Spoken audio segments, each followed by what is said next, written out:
আনদিনাৰ দৰে আজিও কলেজলৈ আহি আছোঁ এই চাইকেলখন লৈয়ে আৰু কলেজ আহি পাওঁ আজি যেন মনটো বহুত বেয়া লাগি আছে। এই কলেজখন দেখিলে যে চকু পানী ওলাই আছে তেনেকুৱা এটা ভাৱ হৈ আছে। চাইকেলখন থৈ দিলোঁ আৰু এতিয়া ডিপাৰ্টমেণ্টৰ ফালে যাওঁ আৰু কলেজৰ অলপ ফটোখিনি ভিডিঅ'ত ৰাখি থলোঁ। আজিৰ পৰা যে আহিব নেপাম মনত বহুত দুখ।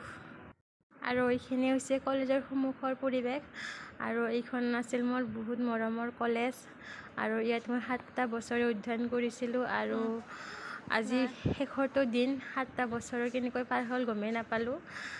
তো বেয়া লাগিছে আৰু এইখন হৈছে বাৰাণ্ডাখন আৰু আগতে আমি এইগিলা টিভিত পিতাই ঘূৰি ফুৰিছিলোঁ।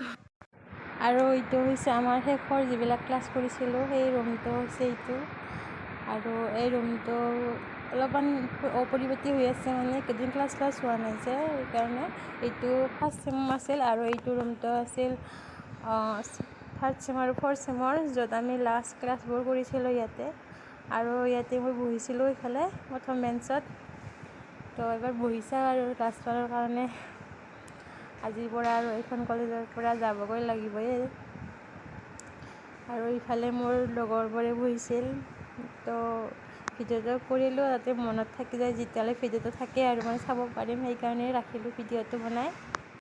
আৰু ওপৰৰ পৰা অলপ কলেজৰ পৰিৱেশটো দেখাই দিওঁ। এইবিলাক ফুলবিলাক ধুনীয়াকৈ পোখা দিছে নতুনকৈ, ধুনীয়া লাগিছে আৰু ইফালে গছ গছনিবোৰ ধুনীয়াকৈ লহপহকৈ ডাঙৰ হ'ব ধৰিছে। গছবিলাক জোপোহা হোৱাৰ কাৰণে ভালকৈ দেখা পোৱা নাই কলেজখন গোটেইখিনি আৰু থুলমূলকৈ দেখালোঁ। আৰু আজি কলেজৰ শেষ দিন বুলি অলপ ঘূৰি আহোঁ কলেজখন আৰু মোৰ ভিডিঅ'টো যাতে অলপ সংৰক্ষিত হৈ থাকে তাৰ বাবে অলপ ঘূৰি আহোঁ মোৰ ফ্ৰেণ্ডৰ লগত। এতিয়া চিৰিয়াৰ তলত যাই আছোঁ আৰু এইটো হৈছে মোৰ অতিকে মৰমৰ লাইব্ৰেৰী আৰু ইয়াতে মেম দুজনী বহুত মৰমৰ আছিলে আৰু বহুত মোক সহায় কৰিছিল কিতাপৰ ক্ষেত্ৰত, মানে কিতাপ বিচৰাৰ লগতে কিতাপ দিয়াৰ ক্ষেত্ৰত বহুতখিনি সহায় কৰিছিল। আৰু এইবিলাকতে আমি আগতে ক্লাছ কাৰণে ৰখি থাকিছিলোঁ আৰু এইবিলাক ৰুমৰ ভিতৰতে আমি ক্লাছ কৰিছিলোঁ আৰু ক্লাছ নহ'লে এইবিলাকত থিয় হৈ আছিলোঁ ফ্ৰেণ্ডৰ লগত। বহুত কথা কিবা কিবি হাঁহি তামচা খং অভিমান এইবিলাক ইয়াতে চলিছিল আৰু এইবিলাকতে আৰু ফটো উঠা কিবা সেইবিলাক ইয়াতে। কলেজততো আহিব পাৰিম কিন্তু যিবিলাক আগৰ দৰে আমি ক্লাছ কৰিছিলোঁ তেনেকুৱা মেম বা ছাৰহঁতৰ পৰা ক্লাছ তেনেকুৱা নাপাম, তো বেয়া লাগি আছে।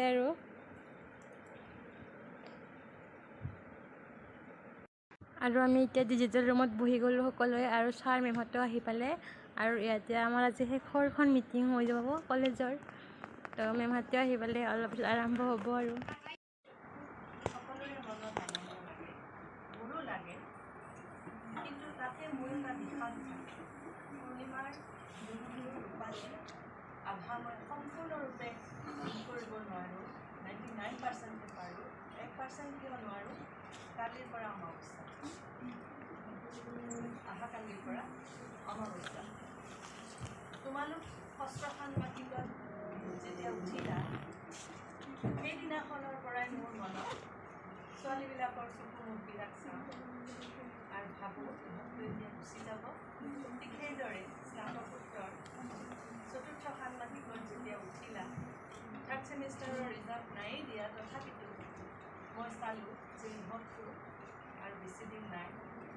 আৰু এইবাৰ দুৰ্ভাগ্যক্ৰমে আমি বৰ কম সময় ক্লাছ কৰিবলৈ পালোঁ, এয়াও আমাৰ বাবে। হঠাৎকৈ মানুহে জীৱনত গ'লে ভুল কৰে, সময়টো সজাব নজনা।